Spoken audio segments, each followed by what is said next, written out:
Viewers மறக்காம subscribe பண்ணுங்க. மேலும் இது போன்ற தகவல்களை உடனுக்குடன் தெரிந்து கொள்ள அருகில் உள்ள பெல் சிம்பலை பிரஸ் செய்து கொள்ளவும். அனைவருக்கும் வணக்கம். இந்த மார்ச் மாதம் தசமி திதியில் மூலம் நட்சத்திரத்தில் அமிர்த யோகத்தில் பிறக்கிறது. இந்த மாதம் செவ்வாய், சூரியன், சுக்கிரன் மற்றும் குரு பகவான் ஆகியோர் பெயர்ச்சி அடைய உள்ளனர். குரு பகவான் இம்மாதம் முதல் அடுத்த 3 மாதங்கள் வரை தனுசு ராசியில் இருக்க உள்ளார். இதனால் உங்கள் வாழ்க்கையில் பலவித மாற்றங்கள் ஏற்பட உள்ளன. அவைகளை பற்றி பார்ப்போம்.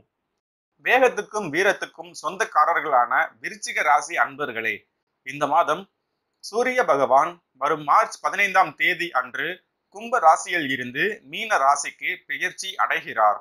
மார்ச் 22ஆம் தேதி சுக்கிர பகவான் மகரத்தில் இருந்து கும்பத்திற்கு பெயர்ச்சி அடைகிறார். மார்ச் 20ஆம் தேதி செவ்வாய் பகவான் மேஷத்தில் இருந்து ரிஷபத்திற்கு பெயர்ச்சி அடைகிறார். மேலும் மிகப்பெரிய சுபக்கிரகமான குரு பகவான் வரும் மார்ச் 13ஆம் தேதி விருச்சிகத்தில் இருந்து தனுசுக்கு பெயர்ச்சி அடைகிறார்.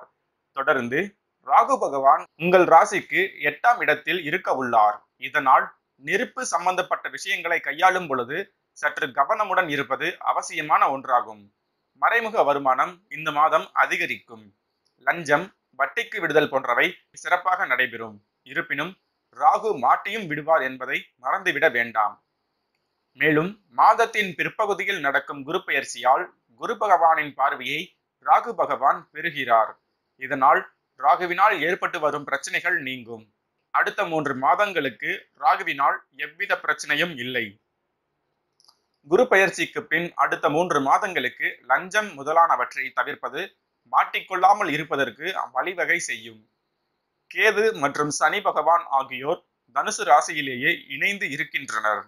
இது உங்கள் ராசிக்கு 2ஆம் இடம் ஆகும். இதன் காரணமாக உங்கள் உடன் பிறப்புகளுடன், குறிப்பாக இளைய சகோதர சகோதரிகளுடன் சற்று அனுசரித்து செல்லவும், அவர்களுடைய அறிவுரைகளை ஏற்றுக்கொள்ளவும். மேலும் இந்த மார்ச் மாதத்தின் பின்பகுதியில் குரு பகவான் பெயர்ச்சி அடைகிறார். அவர் சனி மற்றும் கேது பகவானுடன் இணைந்து குரு சண்டால யோகத்தை உண்டு பண்ண உள்ளார்.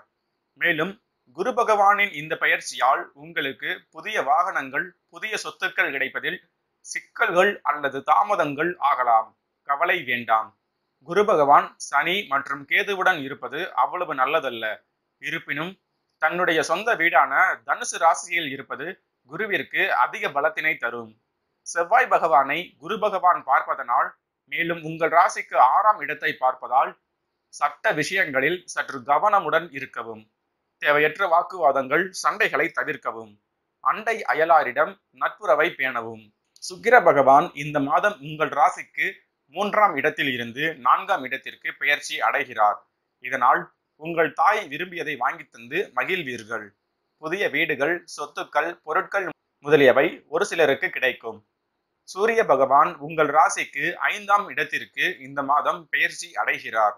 இதனால் உங்கள் குழந்தைகளின் புகழ் அதிகரிக்கும். அவர்கள் ஈடுபடும் தேர்வுகளில், போட்டிகளில் வெற்றியை பெறுவர். குழந்தை பாக்கியத்திற்காக காத்திருந்தவர்கள் சூரிய நாராயணரை வணங்கி வர அழகிய ஆண் குழந்தைகள் பிறக்கும். ஆக மொத்தம் இந்த மாதம் உங்கள் விருச்சிக ராசிக்கு 100க்கு 92% நன்மைகளே நடக்கும்.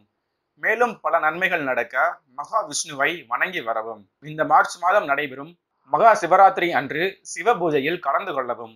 நன்றி. Subscribe, like, comment, and share.